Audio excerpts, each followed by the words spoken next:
नमस्कार दोस्तों, स्वागत है आज के एग्जाम जीके के नए वीडियो में। हम आपके लिए पर डे प्रैक्टिस के लिए क्वेश्चंस लेकर आते हैं। अगर आप हमारे चैनल पर नए हैं तो रोज की क्लास के लिए सब्सक्राइब जरूर कर लें। हम आपके लिए रोज दिन में 2 लाइव क्लास और ऑफलाइन वीडियोस लेकर आते हैं। तो चलिए बिना किसी देरी के आज का ये वीडियो शुरू करते हैं।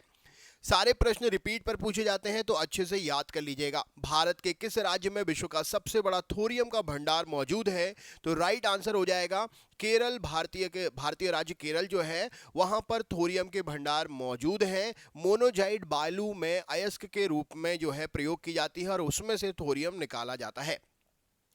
अगला क्वेश्चन आपके सामने है, पश्चिम बंगाल की सीमाएं कितने देशों के साथ लगी हुई हैं? सही उत्तर क्या हो जाएगा इस प्रश्न के लिए? पश्चिम बंगाल की सीमाएं कितने देशों के साथ लगी हुई हैं? राइट आंसर क्या है प्रश्न के लिए? तो चलिए देख लेते हैं इस प्रश्न का सही उत्तर क्या हो जाएगा। तो पश्चिम बंगाल की सीमाएं जो हैं ये लगी हुई हैं 3 देश। आपको बता दूं, उत्तर में जो है भूटान है, पूर्व में बांग्लादेश है और पश्चिम में नेपाल है। तो यहां पर 3 देश प्रश्न का सही उत्तर हो जाएगा। अगला क्वेश्चन आपके सामने है, कौन सा राजस्थान का मरुस्थलीय जिला नहीं है? इनमें से कौन सा राजस्थान का मरुस्थलीय जिला नहीं है? तो यहां पर सही उत्तर हो जाएगा कोटा जिला राजस्थान का मरुस्थलीय जिला नहीं है। अगला प्रश्न है, किस राज्य में सबरीमला मंदिर स्थित है? राइट आंसर क्या हो जाएगा इस प्रश्न के लिए? सबरीमला मंदिर कहां पर है? तो यह प्रसिद्ध है, केरल राज्य में है, अयप्पा स्वामी का मंदिर है। राइट आंसर हो जाएगा सबरीमला अयप्पा स्वामी का मंदिर केरल में स्थित है। भारत में किस राज्य की सबसे लंबी तटरेखा है? राइट आंसर क्या हो जाएगा इस प्रश्न के लिए? भारत में कौन से राज्य की तटरेखा जो है वह सबसे लंबी है? सही उत्तर क्या हो जाएगा? तो यहां पर गुजरात राज्य प्रश्न का सही उत्तर हो जाएगा ऑप्शन नंबर डी। गुजरात राज्य की तटरेखा सबसे लंबी है और ये लगभग 1600 किलोमीटर की तटरेखा है। राइट आंसर हो जाएगा भारतीय समुद्र तट का लगभग 24% हिस्सा अकेले यह तटरेखा कवर करती है। 41 बंदरगाहों से जुड़ी हुई ये गुजरात राज्य की सीमा है।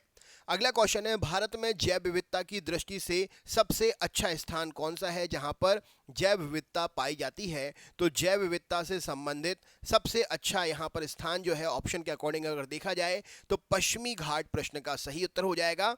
पश्चिमी घाट सबसे अच्छी जैव विविधता वाला घाट है। राइट आंसर हो जाएगा गुजरात और महाराष्ट्र की सीमा से शुरू होता है। महाराष्ट्र, गोवा, कर्नाटक, तमिलनाडु तथा केरल से होते हुए कन्याकुमारी तक जाता है यह पूरा पश्चिमी घाट और यहां पर सबसे अच्छा जैव विविधता का क्षेत्र देखा गया है।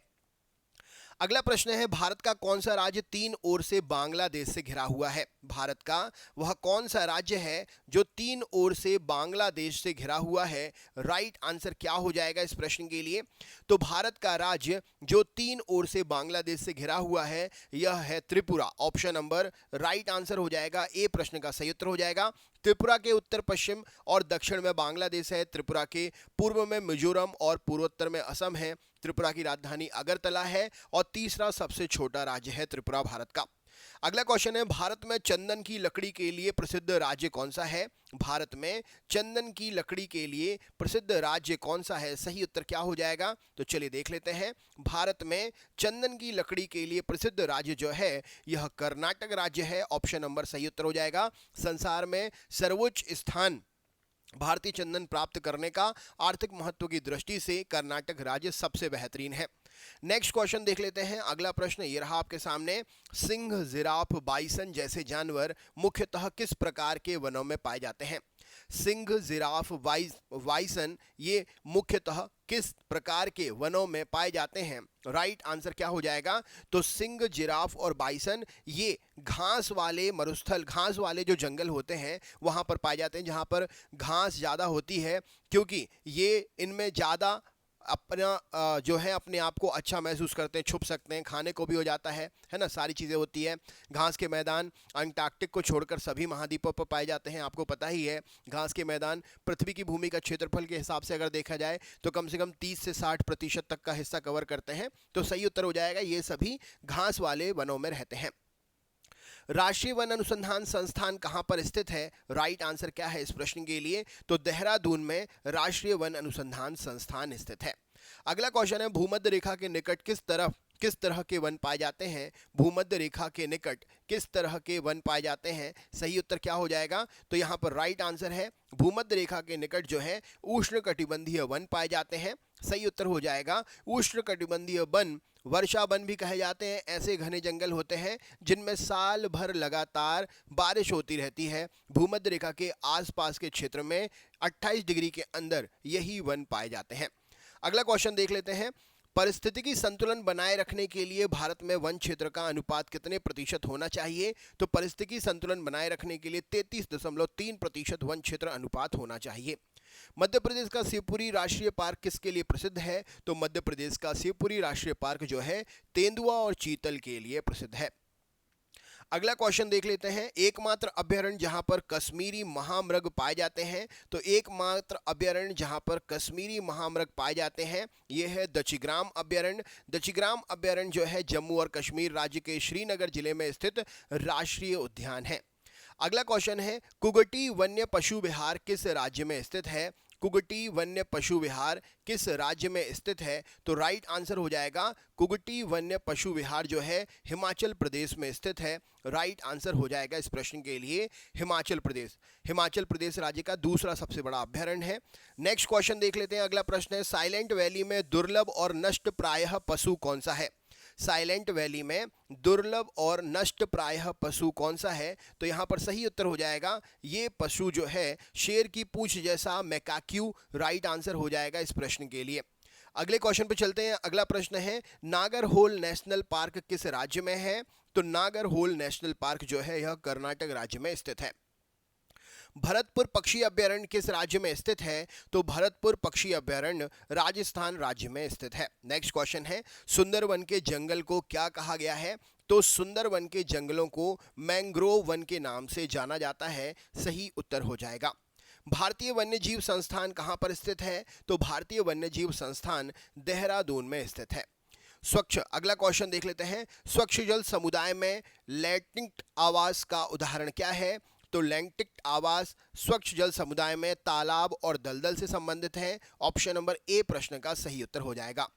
गंगा डेल्टा के मैंग्रोव वनों को क्या कहा जाता है? तो गंगा डेल्टा के मैंग्रोव वन सुंदरवन के नाम से जाने जाते हैं। ऑप्शन नंबर बी सही उत्तर है। भारत में सबसे अधिक कौन सी मिट्टी पाई जाती है? तो भारत में सबसे अधिक जलोढ़ मिट्टी पाई जाती है। राइट आंसर हो जाएगा।